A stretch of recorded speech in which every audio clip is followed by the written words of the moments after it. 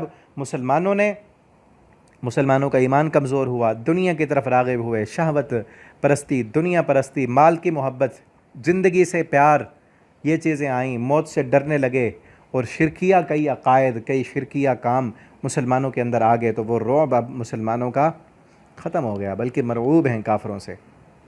باللہ، اللہ کے ساتھ جو کہ نہیں اس نے نہ اتارا، اس کی کوئی دلیل۔ مأواہم جہنم، ان کافروں کا ٹھکانہ جہنم ہے، وبئس مثوی الظالمین، اور وہ بہت برا ٹھکانہ ہے۔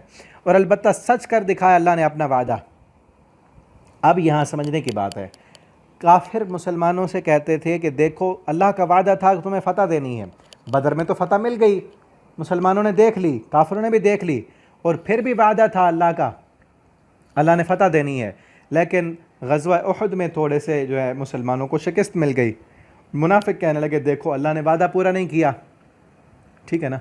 اللہ تعالیٰ نے فرمایا نہیں، منافق جھوٹ کہتے ہیں، یہودی منافق تمہیں کافر جو باتیں کر رہے ہیں اور تمہارے ایمان کو ورغلانے کے لیے، وہ کہتے ہیں کہ اللہ نے وعدہ اپنا سچا نہیں کیا۔ اللہ نے وعدہ سچ کر دکھایا۔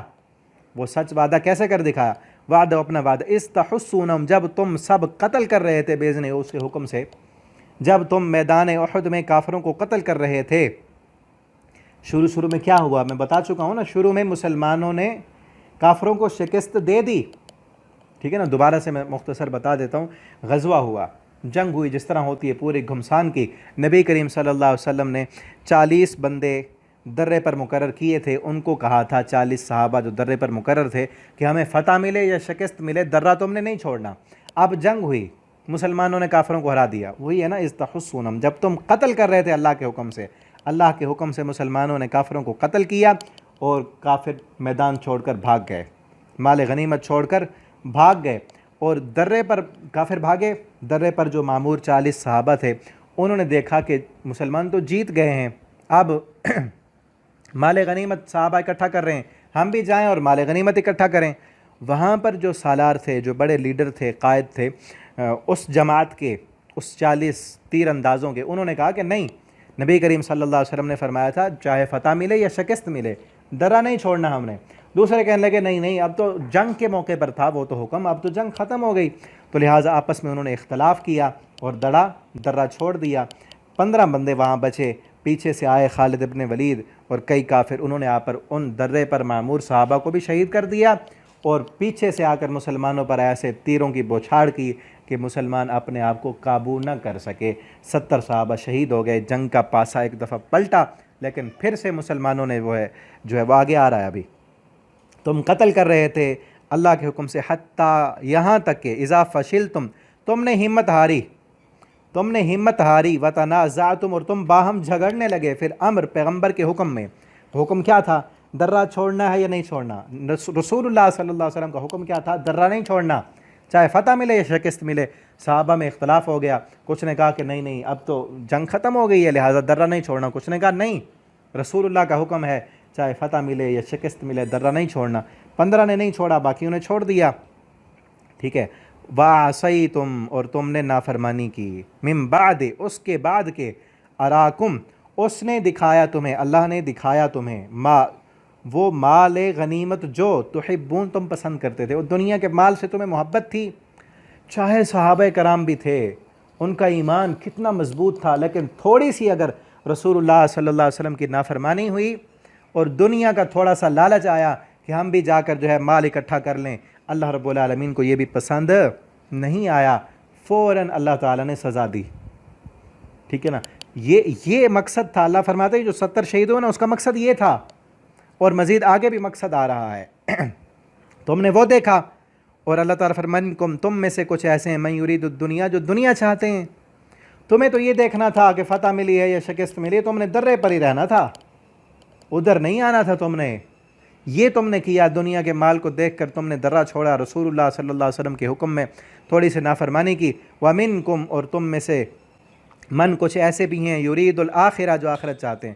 کچھ دنیا چاہنے والے ہیں, کچھ آخرت چاہنے والے ہیں. تم دنیا چاہنے والے نہ بنو, بلکہ آخرت چاہنے والے بنو. دنیا مل جائے پھر بھی ٹھیک, نہ ملے پھر بھی ٹھیک, دنیا کے پیچھے بھاگنا نہیں ہے. اور یہاں ہم رک کر تھوڑا سا یہ بھی غور کریں اپنے آپ پر. صحابہ کرام سے تو غلطی ہوئی, اللہ نے فوراً سزا دے دی اور ان کی غلطی کو معاف بھی کر دیا. لیکن ہم دیکھیں ہم کتنی غلطیاں کرتے ہیں, فوراً سزا نہیں ملتی. کیوں؟ کیونکہ ہمارے ایمان اس لیول کے نہیں ہیں. ٹھیک ہے نا, ہمارے ایمان اس لیول کے نہیں ہیں. اگر اس لیول کے ایمان, اور پھر جس کا ایمان ہوتا ہے نا, تھوڑی سی اس کی غلطی اللہ فوراً پکڑتے ہیں.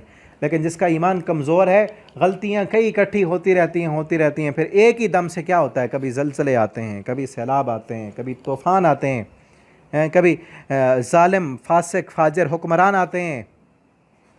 یہ اسی وجہ سے ہوتا ہے, ورنہ اللہ رب العالمین کسی پر ظلم کرنے والے نہیں ہیں. صحابہ سے تھوڑی سی غلطی اللہ نے فوراً سزا دی. اور ہم کس بات کی مولی ہیں؟ اللہ کی نافرمانیاں ہوتی رہیں, قرآن کو ہم پیٹھ کرتے رہیں, رسول اللہ صلی اللہ علیہ وسلم کی احادیث کا مذاق اڑایا جاتا رہے. ٹھیک ہے, اور اللہ کی طرف سے کچھ بھی نہ ہو, یہ کبھی نہیں ہو سکتا. ہاں ٹھیک ہے, غلطیاں اکٹھی ہوتی جب وہ زیادہ ہو جاتی, پھر ایک ہی دم سے عذاب آتے ہیں اللہ کی طرف سے. تو اس لیے اپنے آپ کو محتاط رکھیں, کبھی بھی اللہ کے رسول صلی اللہ علیہ وسلم کی, آپ کی احادیث کی, قرآن کی نافرمانی نہ ہو. اللہ تعالیٰ سے دعا کریں, اللہ تعالیٰ ہمیں اپنا فرما بردار بنا کر رکھے, اور دنیا کا چاہنے والے نہ بنیں, آخرت چاہنے والے بنیں. ثم صرفکم عنہم, پھر اس نے پھیر دیا تمہیں, عنہم, ان سے, لیبتلیکم, تمہیں ان سے پھیر دیا. یعنی کافر گئے اور پھر تمہاری فتح کو اللہ نے پھیر دیا، لیبتلیکم، تاکہ وہ آزمائے تمہیں، تم نے اللہ کے رسول صلی اللہ علیہ وسلم کی نافرمانی کی، دنیا دیکھی، اس کی طرف بھاگے تاکہ اللہ پھر تمہاری آزمائش کرے۔ وَلَقَدْ، اور البتہ تحقیق، عفا، اس نے درگزر کیا، عنکم، تم سے۔ کیا مطلب؟ جو غلطی ہوئی وہاں پر، کئی آج لوگ صحابہ کرام پر تبرہ کرنے والے، ان کے ایمان میں شکوک و شبہات پیدا کرنے والے کہتے ہیں وہاں نافرمانی کی تھی۔ اللہ نے جہاں ان کی نافرمانی کا ذکر کیا کہ تم نے غلطی کی، وہاں یہ بھی کہہ دیا وَلَقَدْ عَفَا عَنْكُمْ، اللہ نے تمہاری اس غلطی کو معاف کر دیا، جو تم نے اس حکم کی نافرمانی کی اللہ نے معاف کر دی۔ واللہ، اور اللہ تعالیٰ، ذو فضل، فضل کرنے والا ہے، علی المومنین، مومنوں پر۔ اللہ نے تمام صحابہ کے، یہ عقیدہ یاد رکھیں، جتنے بھی صحابہ کرام ہیں ان سے غلطیاں ہوئی ہیں، یہ ہم نہیں کہتے کہ کسی صحابی سے غلطی نہیں ہوئی، غلطیاں ہوئی ہیں ان سے، لیکن وہ ایسے شخصیتیں ہیں، کائنات کے چنیدہ بندے ہیں کہ اللہ نے ان کی ساری غلطیوں کو معاف کر کے کہہ دیا رضی اللہ عنہم، اللہ تم سے راضی ہے۔ اولئک حزب اللہ، اللہ نے انہیں اپنی جماعت کہا ہے۔ ٹھیک ہے نا؟ ہمارے لیے کوئی گارنٹی نہیں ہے، بعد میں آنے والے تابعین ہیں، تبع تابعین ہیں، بعد کے محدثین، اولیاء، اللہ کے ولی بزرگ جتنے بھی ہیں، کسی کے لیے گارنٹی نہیں کہ اللہ نے اس کی غلطیاں معاف کر کے اعلان کر دیا ہو، نہیں ہے۔ ہاں، امتحان ہوگا، قبر میں جائیں گے، آخرت میں امتحان ہوگا، نامہ اعمال ملے گا، پھر جنت ملے گی۔ جنت کی آخری نعمت ہوگی کہ اللہ تم سے راضی ہے۔ اللہ تعالیٰ جنتیوں کو جو آخری انعام دیں گے، کہیں گے کہ جنتیوں میں تم سے راضی، آج کے بعد ناراض نہیں ہوگا۔ عام جنتی کی نعمتوں کی انتہا جہاں پر ہوگی، اللہ فرمائیں گے کہ میں تم سے راضی، آج ناراض نہیں ہوگا۔ صحابہ کرام کی نعمتوں کی ابتدا وہیں سے ہوتی ہے کہ دنیا میں ہی اللہ نے انہیں کہہ دیا کہ میں تم سے راضی ہوں۔ ٹھیک ہے نا؟ اذ تسعدون، اب مزید بیان کیا جا رہا ہے اس وقت کے حالات، اس غزوے کے، عین اس غزوے کے وقت، اذ تسعدون، جب تم چڑھے جا رہے تھے، ولا تلوون، اور نہیں پلٹ کر دیکھتے تھے، علی احد، کسی کو۔ جب کافر آئے پیچھے سے، درے والوں کو شہید کر دیا اور پیچھے سے آ کر حملہ کیا، تو مسلمان جو ہے وہ اپنے حواس ہی کھو بیٹھے، پتہ ہی نہیں چلا کہ کہاں سے حملہ ہو رہا ہے، اور بھاگ نکلے۔ تلوون، چڑھے جا رہے تھے، احد پہاڑ پر چڑھ رہے تھے، بھاگ رہے تھے، علی احد، کسی ایک کو بھی پلٹ کر نہیں دیکھ رہے تھے۔ والرسول، اور رسول صلی اللہ علیہ وسلم، یدعوکم، تمہیں بلا رہے تھے۔ رسول اللہ صلی اللہ علیہ وسلم ایک جگہ پر کھڑے ہو کر آواز دے رہے تھے۔ آپ صلی اللہ علیہ وسلم نے فرمایا حیا حیا عباد اللہ، او اللہ کے بندو ادھر آؤ، اللہ کے بندو ادھر آؤ۔ آپ صلی اللہ علیہ وسلم آوازیں دے رہے تھے، پھر جب آپ کی آواز سنی صحابہ نے، پھر آپ کی طرف آئے، پلٹے، اور اور اس وقت میں نے بتایا تھا نا کہ افواہ بھی پھیلا دی تھی کافروں نے کہ نبی صلی اللہ علیہ وسلم کو شہید کر دیا گیا، تو اس وقت مسلمانوں نے کہا کہ اب جنگ کرنے کا کیا فائدہ، لیکن آپ صلی اللہ علیہ وسلم نے جب بلایا، صحابہ کو پتہ چلا کہ آپ صلی اللہ علیہ وسلم یہاں ہیں، سارے صحابہ آئے اور آپ کے گرد ایک دائرہ بنا دیا کہ آپ صلی اللہ علیہ وسلم کو کوئی تیر نہ لگے، کسی قسم دشمن کا کوئی زخم نہ لگے، آپ کو محفوظ کیا ایک جگہ پر۔ پھر سارے صحابہ جو ہے نا دوبارہ سے لڑے، اور اللہ رب العالمین نے پھر ان پر سکون نازل کیا۔ یہ اب اس وقت کا ذکر ہے۔ یدعوکم، تمہیں رسول بلا رہے تھے، فی اخراکم، تمہارے پیچھے سے، فاصابکم، اس نے پہنچایا تمہیں، غمن، غم، بے غمن، غم پر۔ اللہ نے وہ 70 جو شہید کیے، پہلے غم تھا تمہیں کس چیز کا؟ پہلے غم تھا کہ مال غنیمت نہ ختم ہو جائے، اس غم کی وجہ سے تم نے، دنیا کے جانے کے غم کی وجہ سے تم نے رسول اللہ صلی اللہ علیہ وسلم کی نافرمانی کی، اللہ نے تمہیں اس سے بڑا غم پہنچایا۔ غم من بے غم من، غم پر غم دیا، تکلیف پر اور تکلیف دی، کس لیے؟ لکئی لا تحزنوا، تاکہ نہ تم غم کرو۔ ٹھیک ہے نا؟ غم پر غم دیا تاکہ غم نہ کرو۔ بات تھوڑی سمجھے نا، اگر میں کھول کر بیان کرتا ہوں سمجھ آئے گی، بڑی پیاری بات کی اللہ نے۔ غم پر غم اس لیے دیا تاکہ تم غم نہ کرو۔ ہوتا کیا ہے، غم پر غم آئے تو غم بڑھتا ہے، لیکن یہاں اللہ نے کیا کہا ہے؟ غم پر غم دیا تاکہ تم غم نہ کرو۔ کیوں؟ کیونکہ دنیا کا ایک قانون ہے کہ ایک بندے کو تکلیفیں آتی رہیں نا تو وہ عادی بن جاتا ہے۔ کئی شاعروں نے شاعری بھی کی ہے یہاں پر کہ مجھے اتنے غم ملے کہ غم ہی ختم ہو گئے، مجھے اتنے غم ملے کہ تیری جدائی میں، جس طرح شاعروں کا انداز ہوتا ہے، تیری جدائی میں اتنے غم پر غم آئے کہ غم ہی نہ رہے، اب عادت بن گئی ہے۔ ٹھیک ہے نا؟ اس طرح جو بندہ ہوتا رہے نا، گزرتا رہے تکلیفوں سے، پریشانیوں سے، پھر اس کو تکلیف ملے تھوڑی بہت تو وہ تکلیف نہیں رہتی، پریشانی نہیں رہتی۔ ٹھیک ہے نا؟ ایک ڈاکٹر نے بھی تجربہ کیا کہ اس کے پاس 2 مریض بچے لائے گئے، ایک ہی طرح کا ان کا آپریٹ کرنا تھا، ایک ہی طرح کی بیماری تھی۔ ایک بچے کا انہوں نے آپریشن کیا تو وہ بڑا چیخا رویا، تکلیف ہوئی اس کو۔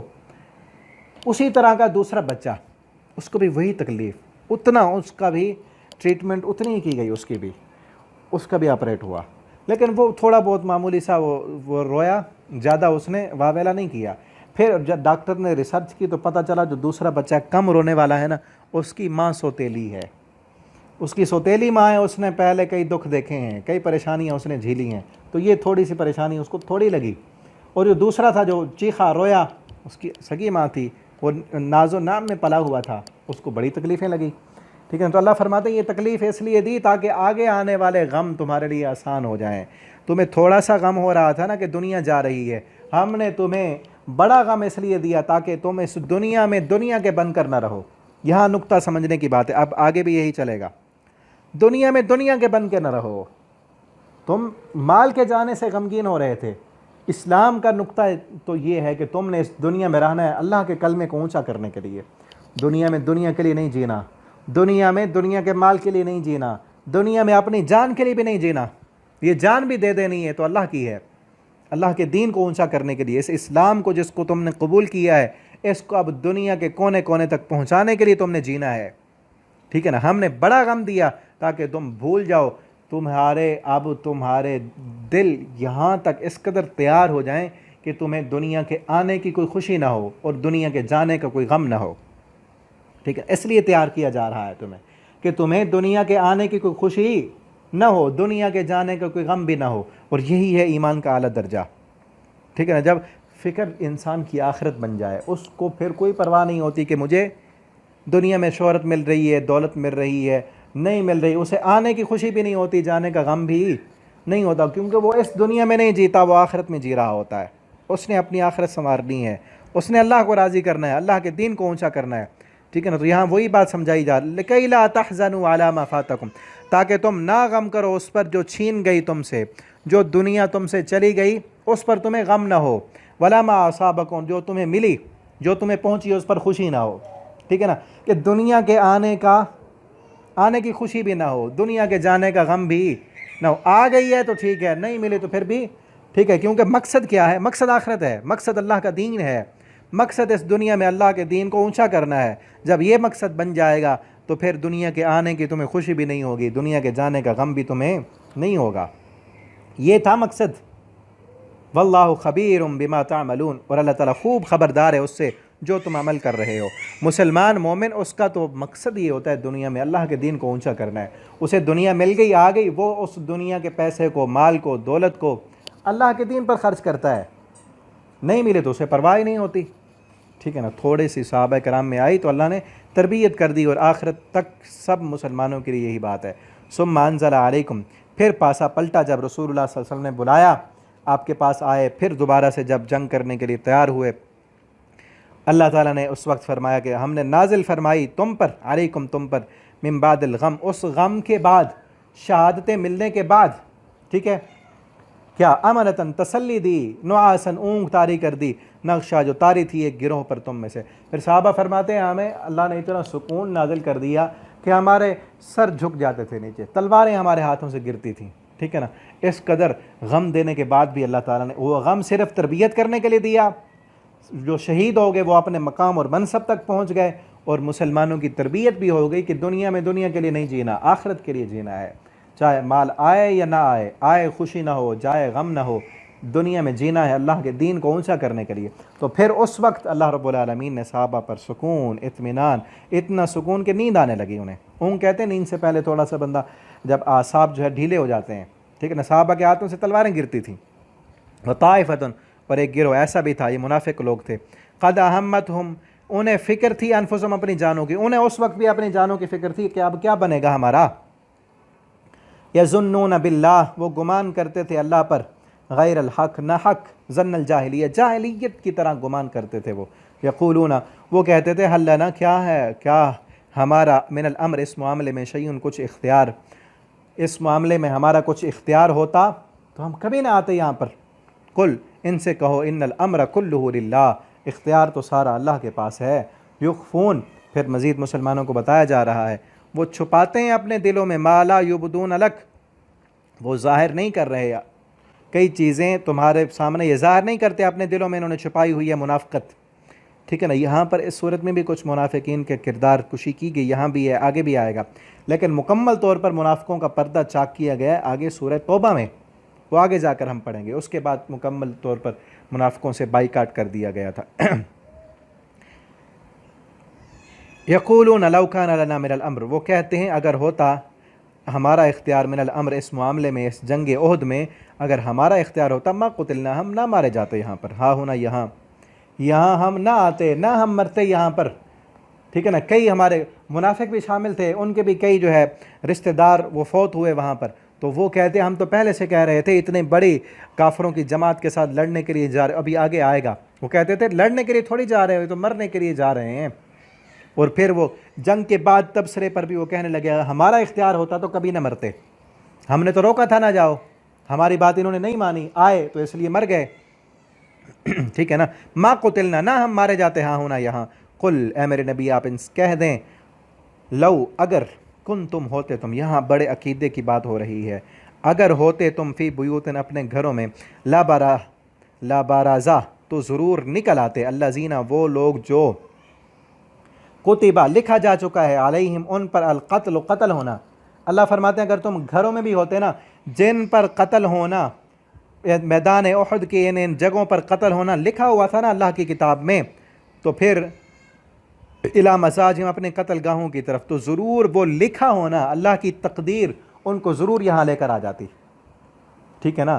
تو یہ ہمارا عقیدہ اور ایمان ہونا چاہیے موت کے متعلق یہ 3-4 باتیں ہمیشہ اپنے ذہن میں رکھیں۔ موت کا وقت مقرر ہے، اس سے ایک لمحہ، ایک سیکنڈ کا 1000واں حصہ بھی پہلے اور پیچھے نہیں ہو سکتا۔ جو وقت میری موت کا، آپ کی موت کا مقرر ہے نا، اسی وقت آنی ہے، اسی لمحے آنی ہے، ٹھیک ہے نا۔ اور دوسری چیز، موت کی کیفیت اور طریقہ اور جگہ وہ بھی مقرر ہے، جس جگہ پر لکھی ہے اسی جگہ آنی ہے۔ اللہ سے یہ ہم دعا کریں کہ اللہ ہماری موت کی حالت اور کیفیت اچھی کر دے، جب ہم مریں یہ کوشش کرنی چاہیے، کوشش کریں، دعائیں کریں اللہ سے، اور پھر یہ بھی یاد رکھیں کہ جیسی زندگی گزاریں گے نا ویسی موت آئے گی۔ قرآن پڑھنے کی عادت ہے تو انشاءاللہ قرآن پڑھتے پڑھاتے موت آئے گی، سجدے کرنے کی عادت ہے تو سجدے میں موت آئے گی، اگر فلمیں، گانے، ڈرامے، فحاشی، عریانی، رب کی نافرمانی، ٹھیک ہے نا، اس میں زندگی گزر رہی ہے تو اسی میں موت آئے گی۔ موت کا وقت بھی مقرر ہے، جگہ بھی مقرر ہے، اور پھر رزق بھی جتنا اللہ نے قسمت میں لکھ دیا ہے نا، جب تک وہ نہیں کھا لیتے اس وقت تک موت نہیں آتی، آخری قطرہ پانی کا جب تک نہیں پی لیتے نا موت نہیں آتی، سب کچھ لکھا جا چکا ہے۔ کوشش یہ کریں کہ موت آئے تو ایمان کی حالت میں آئے، موت آئے تو اس وقت جب اللہ کو ہم نے راضی کر لیا ہو، جب ہم نے اپنے گناہوں کی معافی مانگ لی ہو، جب اللہ ہم سے راضی ہو، موت آئے تو سجدے کی حالت میں قرآن پڑھتے ہوئے، ٹھیک ہے نا۔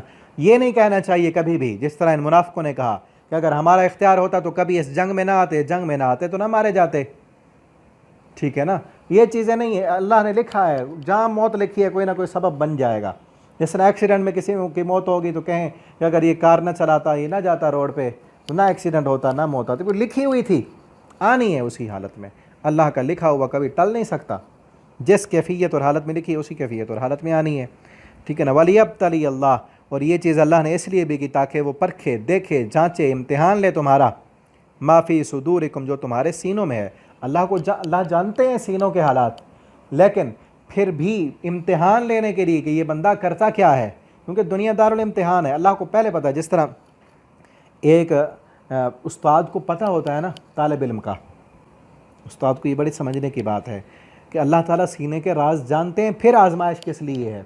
جس طرح ایک استاد جس نے سارا سال طالب علم کو پڑھایا ہے، اس کو پتہ ہے کہ اس میں کس کو کتنا آتا ہے، کس کو کتنا آتا ہے، کون امتحان میں پاس ہوگا، کون فیل ہوگا، لیکن اس کے باوجود بھی استاد امتحان لیتا ہے، ٹھیک ہے نا، کس لیے؟ تاکہ پتہ چل جائے۔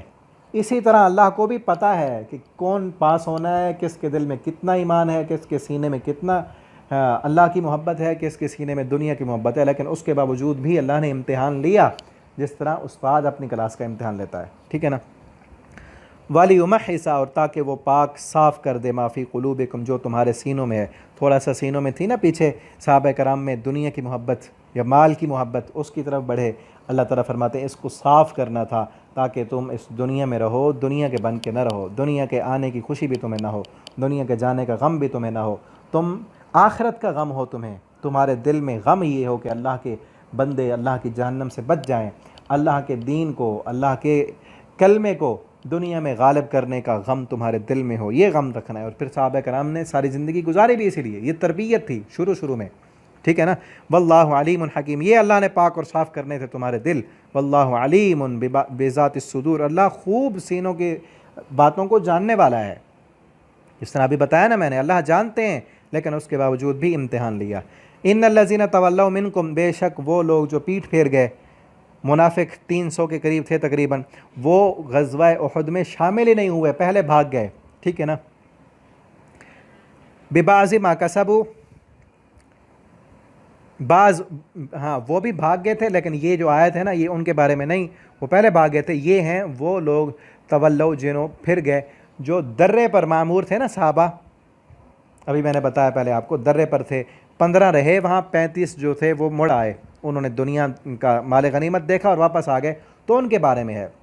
جس دن آپس میں جماعتیں ٹکراری، انما استزلهم الشیطان، بے شک ان کو شیطان نے پھسلایا، ببعض، اس وجہ سے جو بعض ما کسبوا، انہوں نے لغزشیں کی، انہوں نے پہلے بھی کوئی خطائیں اور لغزشیں کی تھیں، اس وجہ سے شیطان نے یہاں پر بھی ان کو پھسلا لیا۔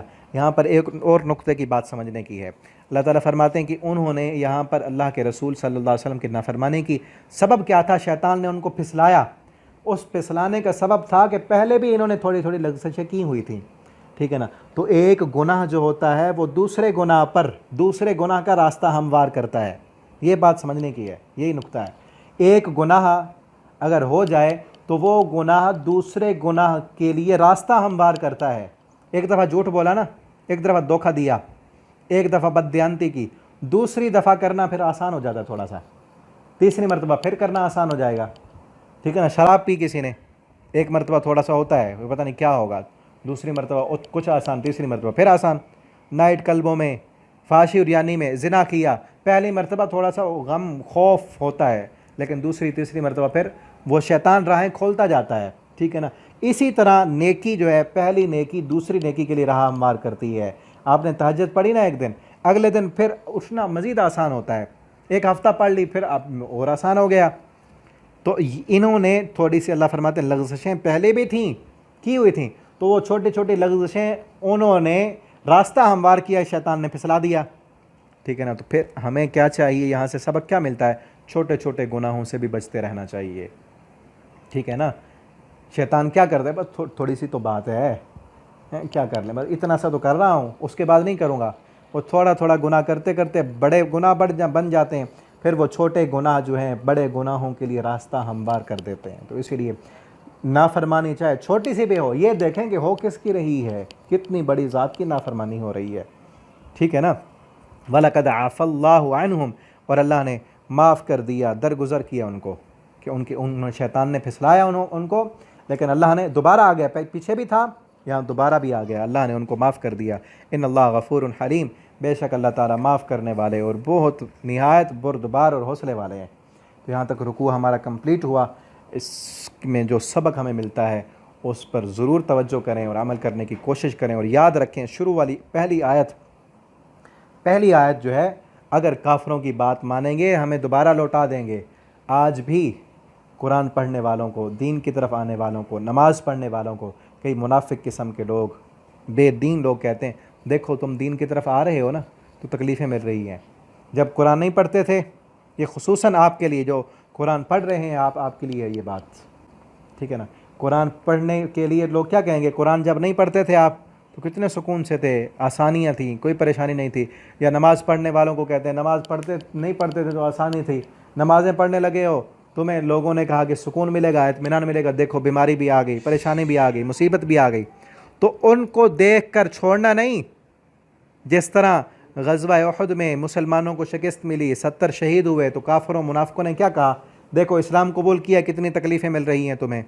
تو تکلیفیں آتی ہیں اللہ کی طرف سے، آزمائش، اللہ آزمانا چاہتے ہیں، ایمان کو مزید مضبوط کرنا چاہتے ہیں، ٹھیک ہے نا۔ آج ہمیں بھی اگر قرآن پڑھتے ہوئے، دین کی طرف آتے ہوئے، اسلام کو قبول کیا، دین کی طرف آئے، تکلیفیں آئیں، مصیبتیں آئیں، پریشانیاں آئیں، لوگوں کی باتوں کو سن کر چھوڑنا نہیں اس کام کو، ٹھیک ہے نا۔